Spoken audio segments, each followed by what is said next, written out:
Cannabis Common Sense, the show that tells the truth about marijuana and the politics behind its prohibition. Volunteer show. We've had some sound issues, but we think we've got them resolved now. We have a great show for you tonight. Mr. Casper Leach is standing by next to me, ready to be the joint host. We have Courtney Moran, a local attorney, and Anthony Medina here to talk about another upcoming showing, Bringing It Home, this time at Cinema 21. And standing by in the wings is Mr. John Cornett, ready to bring you some more songs. So stay tuned. We'll have the Hemp News segment in just a moment as we bring on our infamous Cannabis Leaves. I feel the force.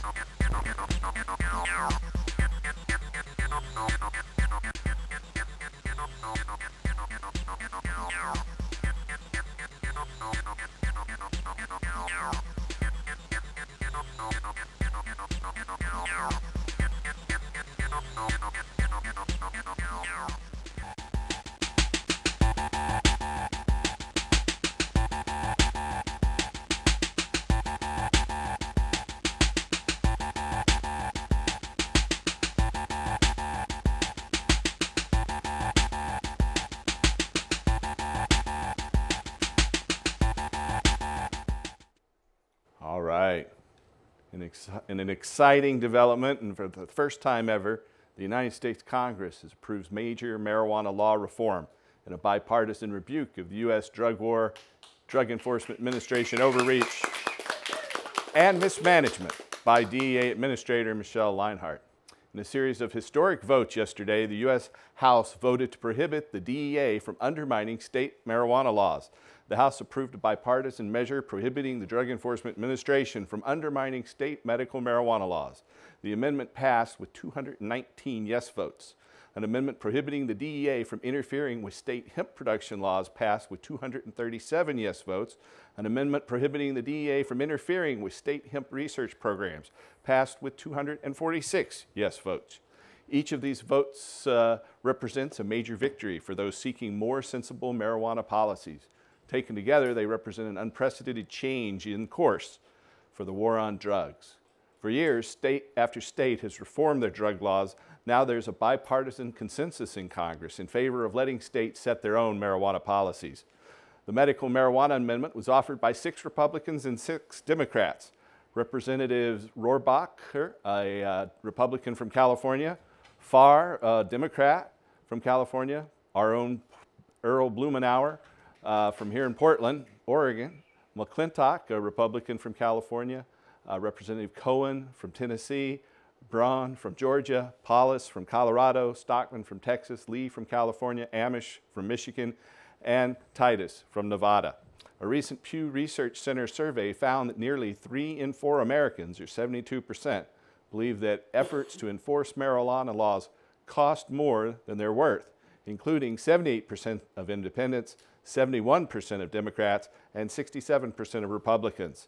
There's strong support for state medical marijuana programs with 80% of Democrats, 70% of independents, and 61% of Republicans supporting the sale and use of medical marijuana in their state.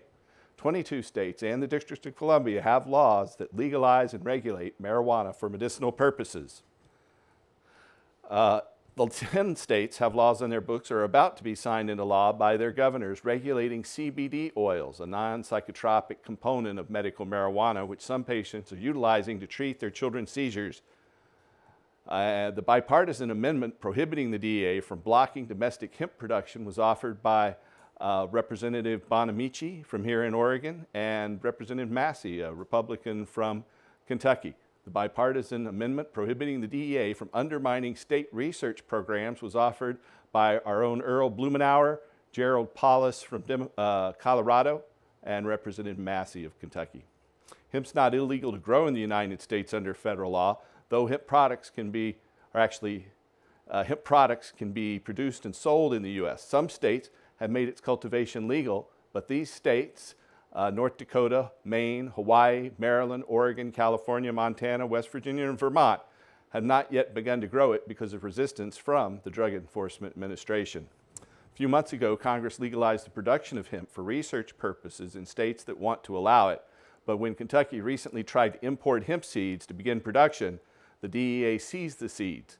Kentucky officials, including Kentucky Republican Agriculture Commissioner James Comer and Kentucky Senator Rand Paul, and Minority Leader of the Congress, Republican Mitch McConnell from Kentucky, also were angered. The votes are an embarrassment for the DEA and DEA Administrator Michelle Linehardt, who's under increasing pressure to step down. Earlier this month, the Department of Justice Office of Inspector General launched investigations into numerous DEA scandals, including the massacre of civilians in Honduras, the use of National Security Administration data to both spy on virtually all Americans and systematically fabricate evidence, controversial uses of confidential informants, airline passenger searches, and sexual misconduct. DEA Administrator Michelle Linehardt herself has been at the center of several scandals, including the House of Death scandal, in which the DEA may have turned a blind eye to torture and murder, and the Andrew Chambers scandal, in which the DEA rehired a confidential informant with a history of lying. DEA Administrator Linehardt is virtually the only person left who still zealously supports the failed war on drugs. These votes are her wake-up call. It's time for her to go. Linehardt contradicts drug policy reforms being pursued by her bosses, Attorney General Eric Holder and President Obama, and both Republicans and Democrats in Congress. She publicly rebuked President Obama for admitting that marijuana is as safe as alcohol and told members of Congress that the DEA will continue to go after marijuana even in states where it's legal, despite Department of Justice guidance stating otherwise, and has spoken out against bipartisan drug sentencing reform in Congress that the Obama administration is supporting.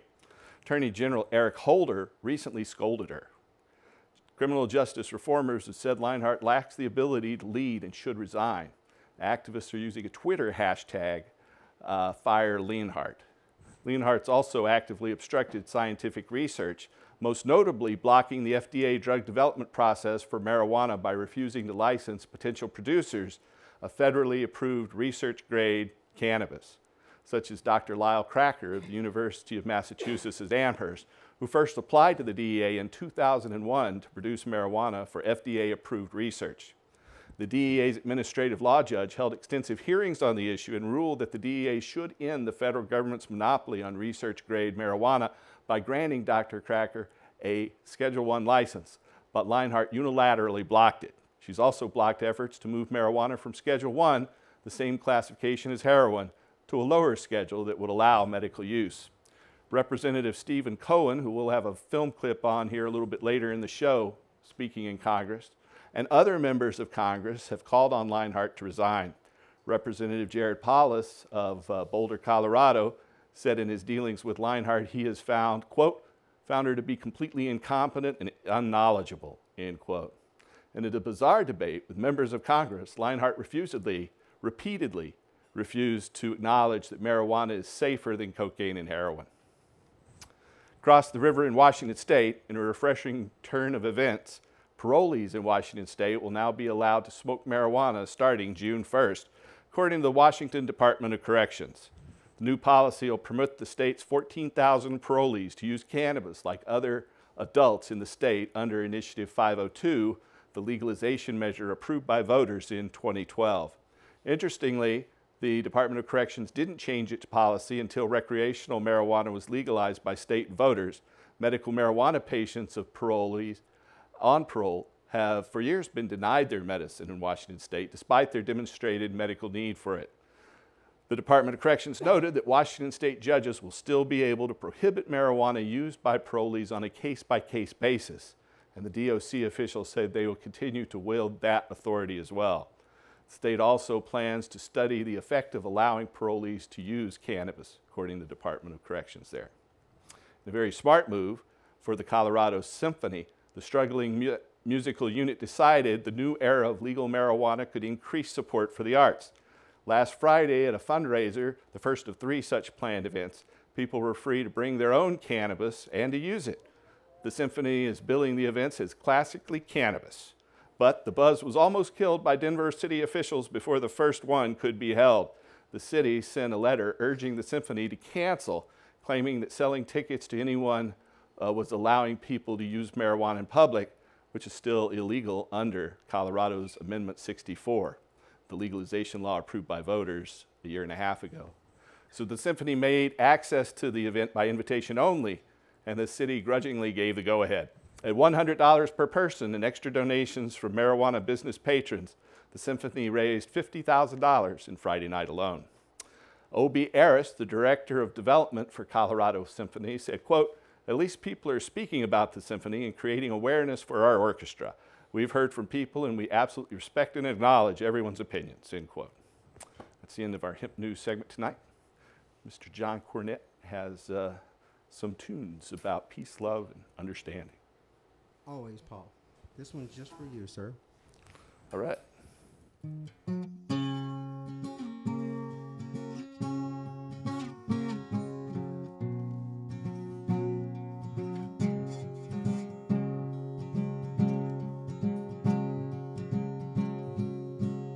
What the world needs now is love, sweet love. It's the only thing that there's just too little of. What the world needs now is love, sweet love. No, not just for some, but for everyone. Lord, we don't need another mountain. There are mountains and hillsides enough to climb, oceans and rivers enough to last till the end of time. What the world needs now is love, sweet love. It's the only thing that there's just too little of. What the world needs now is love, sweet love. No, not just for some, but for everyone. Lord, we don't need another meadow. There are cornfields, meadows enough to grow. Sunbeams and moonbeams enough to last till the end of time.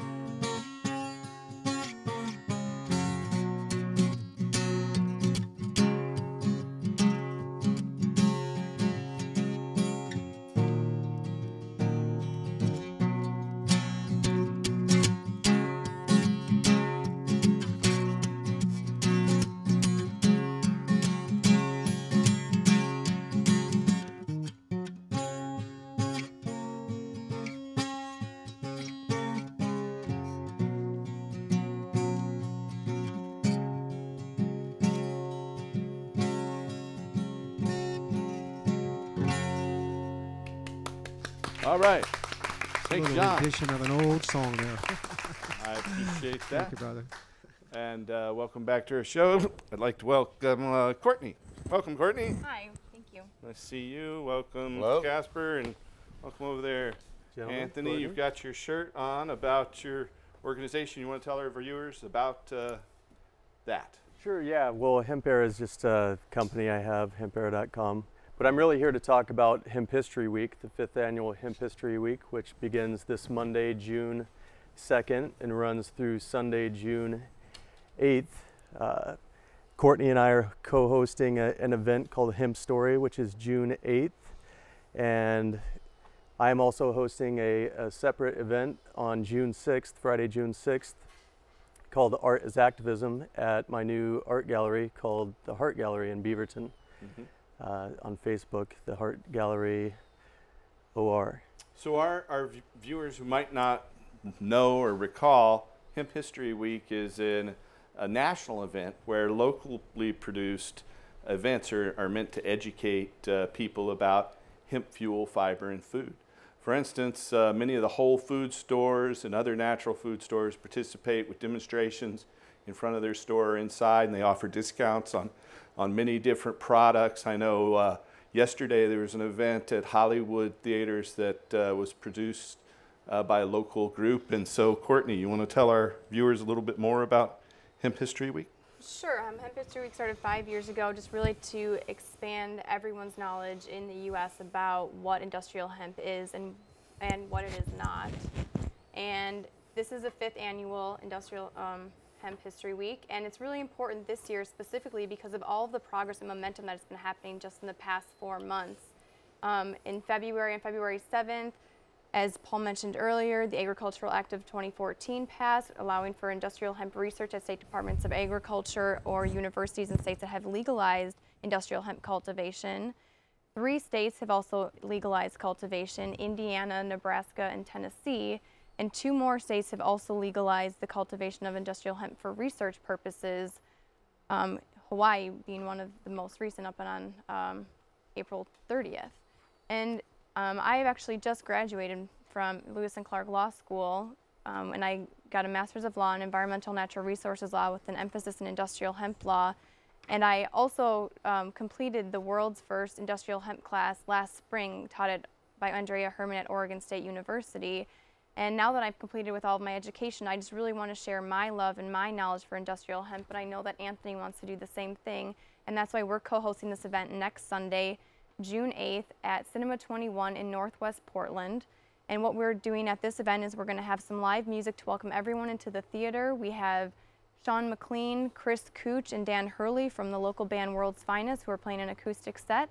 Then we will be screening the documentary Bringing It Home, as Paul mentioned earlier. After that, we are having 3 speakers. Rick Rutherford, he is a farmer in Eastern Oregon, but he's very hopeful to be growing hemp, and he's also was participating in the Industrial Hemp Rules Advisory Committee through the Department of Agriculture, as they have been trying to implement rules here in Oregon so that we too can be growing just like Kentucky and Colorado. We also have Edgar Winters coming to speak, and he's going to be talking about his consulting work around the country promoting industrial hemp cultivation. And we have Dave Sieber, who's the founder of Hemp Shield, which is a varnish made out of industrial hemp that actually works much better than any other varnish you'll find out on the market. Dave is an old activist from here in Oregon that back in the early to mid-90s had worked with Washington State University's Wood Science Lab to develop some hemp boards. He and Bill Condi from down in the Eugene area imported hemp fiber for those manufacturing. But yeah, he's been making this Hemp Shield varnish for a number of years now, about 5 or 10 years. Mm-hmm. We'd love to have you come speak as well, you'd like Paul, to come? if you'd like to come. Well, I appreciate that. I'll have to check the dates in my schedule, but it's probably likely. Wonderful. So please come out next Sunday, June 8th, to Hemp Story at Cinema 21 in Northwest Portland, and support and come learn more about industrial hemp if you don't already know. It's the greatest renewable resource available to mankind. All right, thank you. We'll be mentioning those dates and locations of all these events a little bit later in the show, so you might want to grab your pen and be prepared to take those down. We are taking your phone calls tonight at that number in the bottom corner of your screen. If you're watching, you can call us at 503-288-4442. That's 503-288-4442. And there are at least one caller standing by. Let's go ahead and take that call. Welcome to the show, caller.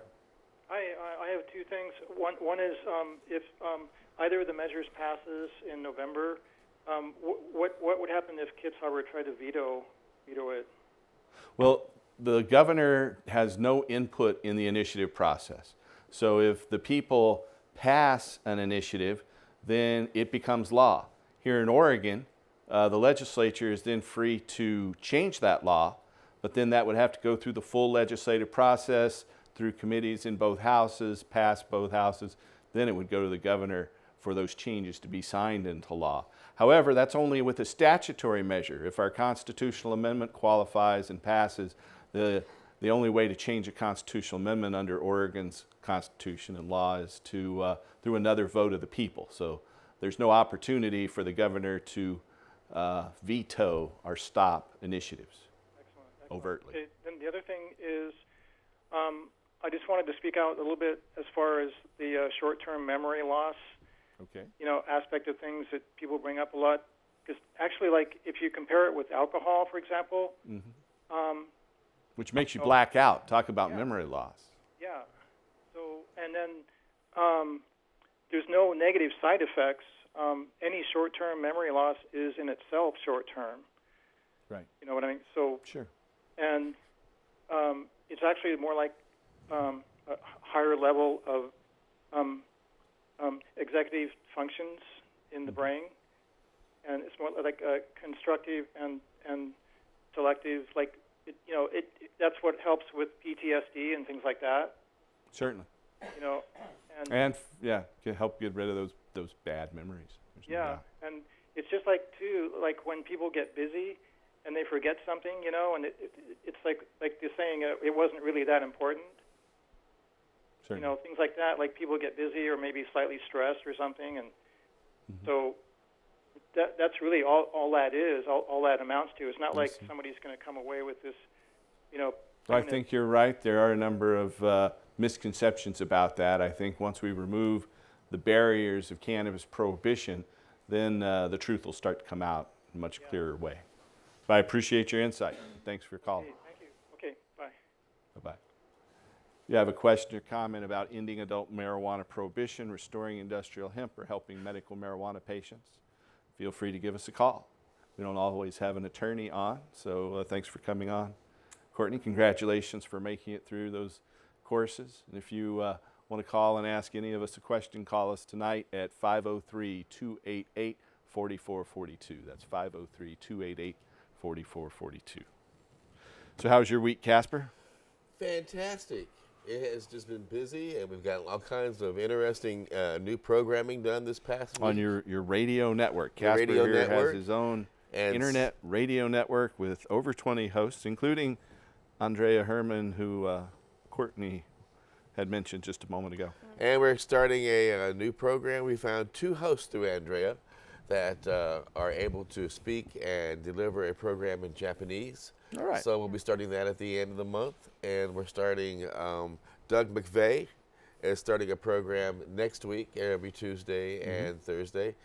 And Long-time activist, both here in Oregon, and I started working with Doug back in 1984 on the Oregon Marijuana Initiative right here in Portland. But he also worked for National Normal and has lately been compiling things for... Very interesting man. Yeah, he is. And Joe Grimbine's going to be starting a program in the middle of the month as well. So we got 3 new programs coming on this month, 1 in Japanese, 2 in English. And of So course, what does that bring you up to? How many programs? man, I'm about 40 now, because some of our program, some of our hosts do 2 programs on the network. And the portal to all those shows is... timeforhemp.com. Please check it out. Share us with your friends. We have another phone call standing by. Welcome to the show, caller. Thank you, Paul. You're welcome. My question was, is there another third petition out there besides 21 and 22? Yes, there is. There's Initiative 53. It's a little bit different than 22. It's a statutory measure. It's out in circulation right now, along with, I think another petition from another organization. It's a commercial enterprise. What do you think of Measure 53? Say that again? What do you think of it? I'd vote for it. Okay. All righty. That's good. Thanks very much. I'm glad I signed it. All right. You guys have a good night. Thank you. Thank you. Thanks for calling. I think we have another caller. Welcome to the show, caller. Oh, they're gone. Should we try another line? Is that it? Nope. Okay. So, Courtney, you took those classes down at Oregon State University. So there were a number of lectures, including Dave Sieber. Yeah, it was he came actually in. an online course. I see. And Andrea was hosting the course as the main professor, but almost every lecturer was a different guest lecturer as some expert in their field. We had people talking about fiber, clothing, talking about hemp oils. As food, different studies up in Canada being done, for the example, the study that they're doing where they fed the chickens the industrial hemp seed, and then they were looking at the feed and how the chicken actually and the eggs were produced from there, and the omega-3s and omega-6s that carried over through there. So they were really high in those essential fatty acids, the essential that are fatty acids, exactly. critical for cardiovascular and neurological health. Yeah, Dr. Parnas from the University of Connecticut, he talked to us about biodiesel. Different people were talking about hemp paper. It was a fantastic course. And the University of Connecticut had a breakthrough study, probably the only one nationally on biodiesel. fuel. Yes, very true. It's commercially viable. Unfortunately, we're not growing it wide scale right now, so we're not going to see it tomorrow, but hopefully one day we'll all be driving our cars on hemp biodiesel or hemp cellulosic I think ethanol. that will happen. In fact, our initiative number 22, the statutory measure, uniquely frees hemp from the shackles of marijuana prohibition by saying that farmers can cultivate hemp fiber, fuel, and food varieties with emphasis on the most productive varieties, not on their THC content. Right, not it's ridiculous I agree with you. to determine the most the species for producing fuel, fiber, and food based on its THC content. That's a secondary characteristic that's of no importance to fuel, fiber, and food. Why should that be the determining factor? Our initiative uniquely addresses that and says that farmers would be allowed to cultivate hemp without a state license and without a federal license, and cultivate those varieties that produce the best quality and quantity of fuel, fiber, and food. Mm-hmm. Yeah, and I just wanted to add also about our hemp story event. We do have a video statement from Congressman Blumenauer, and we have some other statements from other state senators and representatives that we'll be reading at the event. And also Taylor Kilsman from the band The Hill Dogs will be playing the closing set of our event. Well, it sounds like an exciting event. So again, where is that? What time? And it is location? at Cinema 21 in Northwest Portland, 616 Northwest 21st Avenue. It's on June 8th, starting at 11:30, and it will go for approximately 3 hours, depending on how long our speakers go.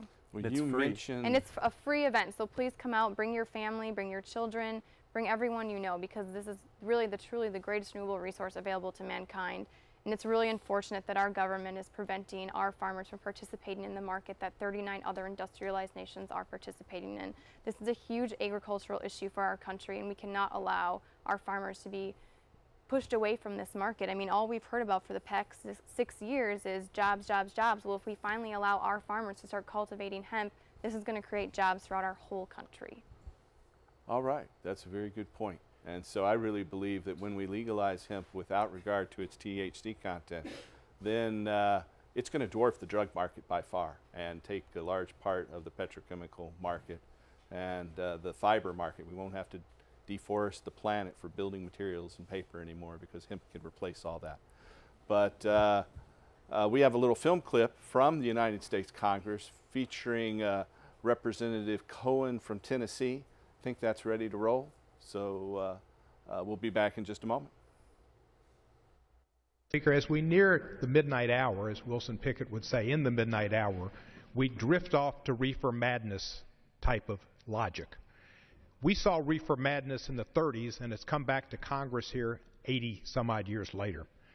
The fact is, we're not talking about marijuana for children. Children shouldn't be doing marijuana, nor should they be smoking tobacco, nor should they be drinking beer or alcohol. We're talking about adults, and we're talking about should adults who are behaving according to the laws in the states in which they live, and the states pass certain laws in Colorado and Washington concerning legalization, and in 20 some odd other states in the District of Columbia pass medical marijuana laws. Should those people who abide by the laws of the state, the laws that is closest to them, that some on the other side of the aisle would regularly say, we should defer to the states and we should let the states set the policies for everybody. We do that on a lot of things, but we sometimes don't do it on these particular issues. The fact that people are being incarcerated in great numbers and losing their liberty and having a scarlet M put on their chest that denies them public housing on occasions, denies them scholarships, denies them opportunities to work is wrong. And it's throwing, even if you take the arguments that the gentleman on the other aisle make, if you accept them, it still doesn't fit the punishment, the lifetime scarlet letter that you put on an individual. The Department of Justice is correct to respect the laws of the states and to put an understanding that heroin and crack and cocaine and meth are drugs, and prescription drugs are drugs that really cause the evils we have and the problems we have in society that make people commit crimes to feed their habits. Marijuana does not make people commit crime. It makes them overeat. It doesn't make them commit crimes. And that's why we need to prioritize the resources we have in this country toward those drugs that really cause problems to others. I commend the Department of Justice for their discretion. They haven't gone as far as they should. And the laboratories of democracies, the states, as Louis Brandeis called them, are doing a great service to this country in Colorado and Washington to see how it works. They're bringing in millions and millions of dollars.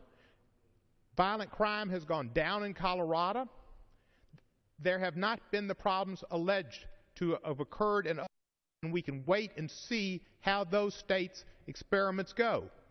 And the Department of Justice is allowing the experiment to go on for other states' benefits. And I would yield. And I would say to you that since science tells us that the more drugs, whether it's marijuana or heroin or whatever, that is out there in society on shelves in homes, the more likely children will get involved in them. And as they do, in their young brains, young developing brains, they're more likely, 5 times risk, to have an addiction. And that is what gets them in prison. And trust me, my friend, I can tell the gentleman that whether it's marijuana or heroin or methamphetamine, as a drug addict once told me, all addicting substances are gateway to other addicting substances. So should we make alcohol illegal again? That exercise and prohibition that was brought by this Congress that was proved to be such a failure that it was repealed later on? Should we make alcohol illegal because kids might get it? If I submit to you, if you want to do that, you be the leader. Would the gentleman yield? Yes, sir. Alcohol has been a part of our society and culture for thousands of years. It's part of our religious practices. It was impractical to have prohibition. Bourbon is part of our religious practices? Alcohol is part of our religious practice. Wine. So make wine legal. How about bourbon and scotch and vodka and gin? But also, so it's been culturally accepted for many generations, whereas marijuana hasn't. So if alcohol is a problem, why do we want to add another problem in the form of marijuana? It's been culturally accepted not in your area, but in some cultures it has. And in the African American community, you are 8 times more likely to be arrested and sent to jail because of the color of your skin. It has a disparate impact on minorities, always has. And if you go back to the genesis of the laws in the 30s, it was made illegal because of discrimination against Hispanics. And in the 70s, Nixon out, as is Haldeman and Ehrlichman, and they said, this is something we can't talk about African Americans in the inner city, but we can take their drug of choice and make it illegal. The gentleman's time has expired. All right. Well, that was a spirited defense by the Tennessee Democrat Cohen, Representative Cohen, in the United States Congress here just last month. What were you saying during the break there? If I were to go up my front door and say stuff like that, my mama would find some way to lock me up permanently, so I would stop embarrassing the family, because you know, he just sounded like he was completely uneducated, completely unresearched, and talking out of somebody's wallet. Just saying. Well, that's what you're here for. All right. We have a studio audience member who has something to say here. Go right ahead, John. Yeah, Paul, I just heard something that really pissed me off, and that is that alcohol has been around for how long, and marijuana has been around for how long? Last I heard, they're both beyond this guy's a jerk on pale steroids. of history. Excuse me, and you know how prehistoric bad times. Well, anyway, it's All right. not true. That is a fact. We have a couple callers standing by. Welcome to the show, caller. Hello. Howdy. Hi. I'm just calling. Excuse me, caught me off guard. I'm just calling because I've had 2 back surgeries last year, and still suffering with a lot of back problems. So you know, I've been through all the opiate drug therapies. Got my cannabis card, and 3 months after my last surgery, I was released back to my regular physician's care.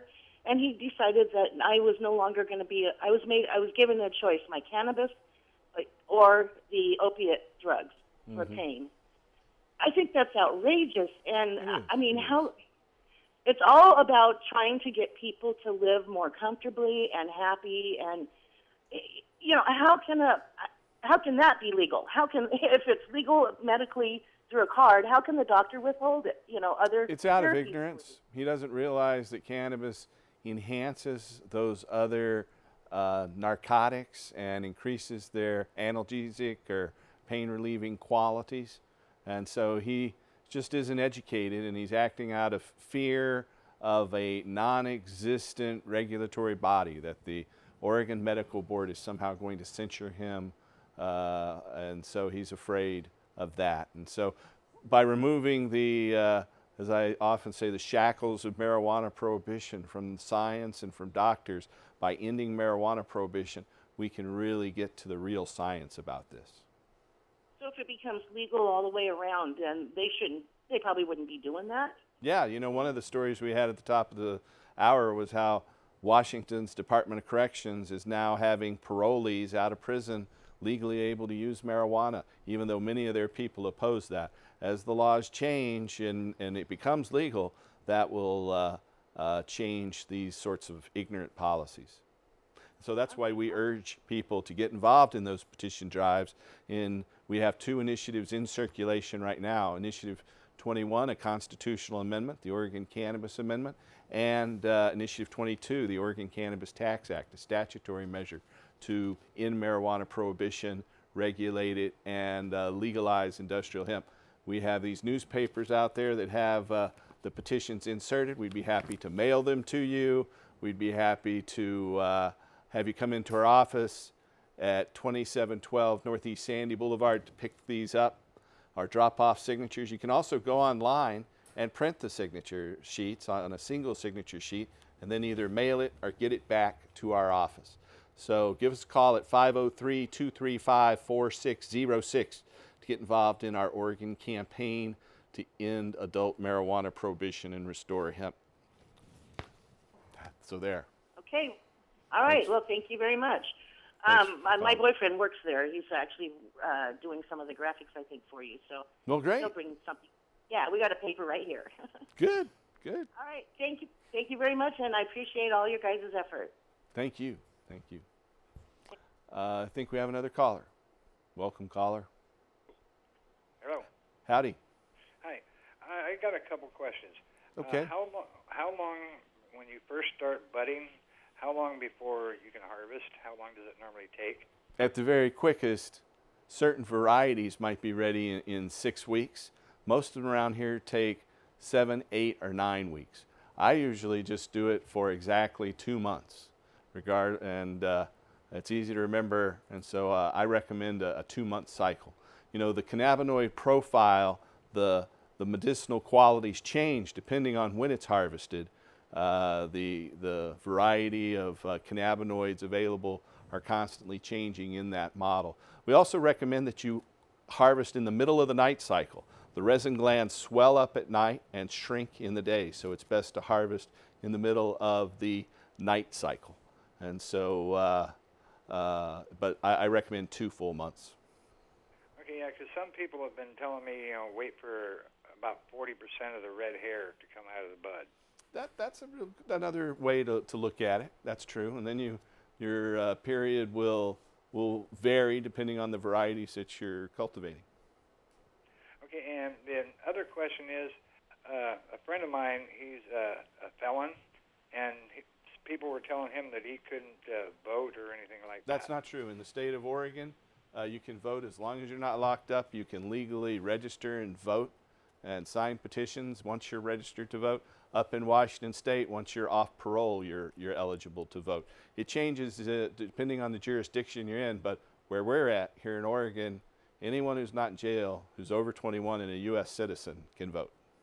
Okay, thank you very much. Or over 18. Did I say 21? It's 18. Yeah, 18. All Okay, right. Thank you. You're welcome. Thank you. Okay, bye-bye. So, Courtney, you took environmental law, and what are your career plans now? What's your next stage? You ready to talk about that? I am an industrial hemp attorney, and I'm waiting and hopeful that Oregon will get their rules drafted and finalized and out for public comment by the end of the summer, which is what Lindsay Eng, the Department of Agriculture, told me last week. And hopefully once that happens, I can help farmers with their permitting and processors with any issues that they come up. So I just want to help everyone involved in the industrial hemp process with any legal issues that they have. Well, I really appreciate you out there pioneering that important field. Thank you. That's I think you're the first person who's graduated from law school that I've heard of trying to concentrate on that. Do you know others? I don't know anyone else. Well, that's great. You're forging an exciting path, and I salute you for that. Thank you. Anthony, you are got some other events planned. You want to tell us a little bit more about those events and Absolutely. Your other endeavors? Yeah, so I'm opening an art gallery. The grand opening's a week from tonight at 12590 Southwest Broadway Street in downtown Beaverton. So what time is that?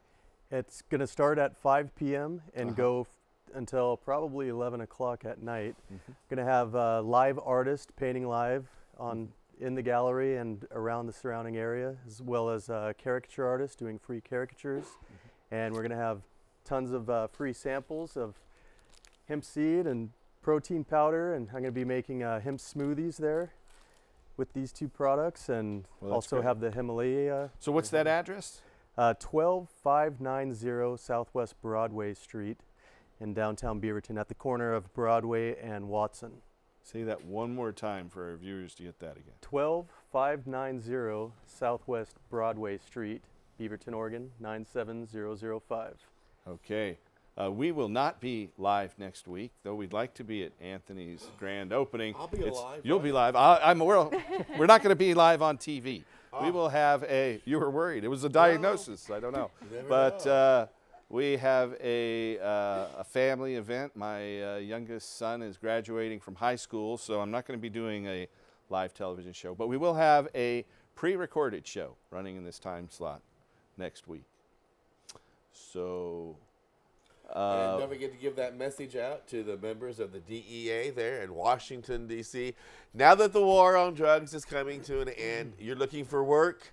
Paul needs signature drivers. People go out and he'll pay you $15 an hour. That'll get you started again, right? And also, maybe you can help trim and pick some of the buds in the gardens too, right? We don't have any jobs in the gardens, actually, but, we are are hiring petitioners. Yeah. If someone out there is looking for work, we're hiring people to gather signatures. We need to hire 100 people next week. So call us at 503-235-4606. That's 503-235-4606. If they work with the DEA, they'll get preferential treatment, right? You'll get them ahead of the line and you'll get them out We'll there find working. career opportunities for those folks. I know there's one Portland DEA agent who's working for a marijuana producer up in Seattle. So they're switching sides as we speak. Right. Don't forget to adopt an agent, send Christmas cards and love letters when you can. All right. Yeah. We have another caller on the show.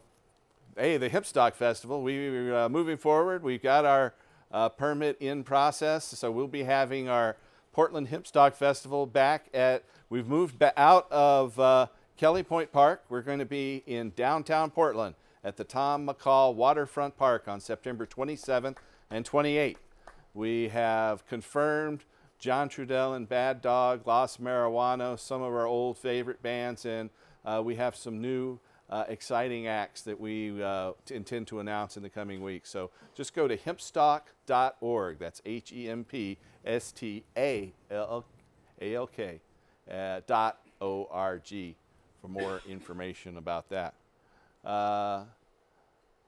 So we have another caller. Welcome to the show, caller. Yes. Can you hear me okay, folks? We can hear you fine. Hey, I just wanted to reiterate what I said last week was wherever a city council or a county commissioners voted to extend the moratorium on the medical cannabis facilities, and this happened in Beaverton, Hillsborough, Washington County. Over 100 jurisdictions and cities and counties in the state. Right. Wherever, find out who the city council commissioner was, or a city council person, or the county commissioner person. You know, there's usually 4 or 5 or 6 people to the board. Normally one person, you know, will vote for common sense, and then the rest of these idiots, they all have the reefer madness mindset. And so find out which of these morons voted to extend this moratorium, and never vote for these imbeciles again. I mean, I wouldn't even vote for them for dog catcher. Well, actually, You know, get out. I agree. Get out and campaign against them too. Yeah, get out and campaign against them. will of the Contribute to their opposition. Yeah, opponents, and I appreciate you bringing up that important issue. Thank Right you, on. sir. Hey, by the way, can I have you do one other thing? Maybe. In the future on your show, each time you do your show, bring out that 1937 movie footage of our American Medical Association testifying in front of Congress. I've only saw a little 30-second clip of it one night about a year ago, and that needs to be replayed ad infinitum. That's true. of The American where the- Medical Association testified against marijuana prohibition when it was first imposed back in 1937. Very good point. Yeah, Try so to dig out that film clip. You know, how long is that movie footage that you guys have? I can't tell you off the top of my head. Minutes, 20 minutes, 30 minutes? I can't tell you off the top of my head. 22 minutes, 12 seconds. Is it on there? So everybody, We'll find it. We'll let you know. numbskulls at the county and the city level that Okay, sir. medical cannabis, that they actually They're ignorant. It's out of ignorance. But you know, we're down to just less than 4 minutes to go. 3 minutes, 46 seconds. All right. But thanks for calling. We hope to hear from you again. So, Courtney, you want to say anything in closing? Yes, please come out to Hemp Story, June 8th, Cinema 21, Northwest Portland. Free event where we have live music, bringing it home screening, speakers, and free industrial hemp product samples. Come support the greatest renewable resource available to mankind and learn more if you don't already. And Anthony? Yeah, so a week from tonight, the grand opening of the Heart Gallery, and we're celebrating Hemp History Week with lots of free samples. And also another thing about the Heart Gallery is all of the artworks featured on hemp canvas. Well, you know, we have a number of items here. We have our hemp twine. It's the wick for our hemp flame of freedom. This is hemp oil burning on a hemp wick that shows the value of hemp fuel.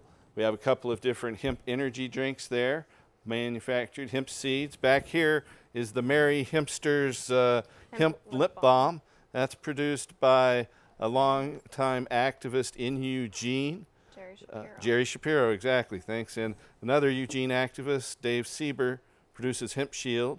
The video, Bringing It Back Home. Paper. The hemp paper, one of my favorite things. And then we have some antique medical marijuana bottles. Here is a variety of, there, we'll focus. There it is. This is from Lincoln, Nebraska. It's a hemp compound, glycerin phosphate compound with lecithin and cannabis. This is an embossed bottle that was dug up. It says embossed on here, Dr. James Cannabis Indica preparation. This one here is an older bottle we haven't had on for a while, Eli Lilly's cannabis extract. Then we have an 1880 medicine. It's Lipoi balsam. It's a cough medicine, cough balsam with cannabis indica and chloroform. That would make you stop coughing and maybe knock you out. This one is specific medicine cannabis extract. This is an unopened container that has one of those bottles inside. And then last but not least, we have some hemp granola bars there. Anyway, that's the end of our little show and tell tonight. I'd like to thank you, Courtney Moran, for coming on. Thank you, and Paul. Anthony Medina. Thank you, Paul. Casper. We'll tune in next week. We're going to go out on another great song with John Cornette. Help us with our petition drive. Get involved. Call that number there on your screen. Help us end marijuana prohibition. Tune in next week for a recorded show and the following week for a live one. And help us restore hemp.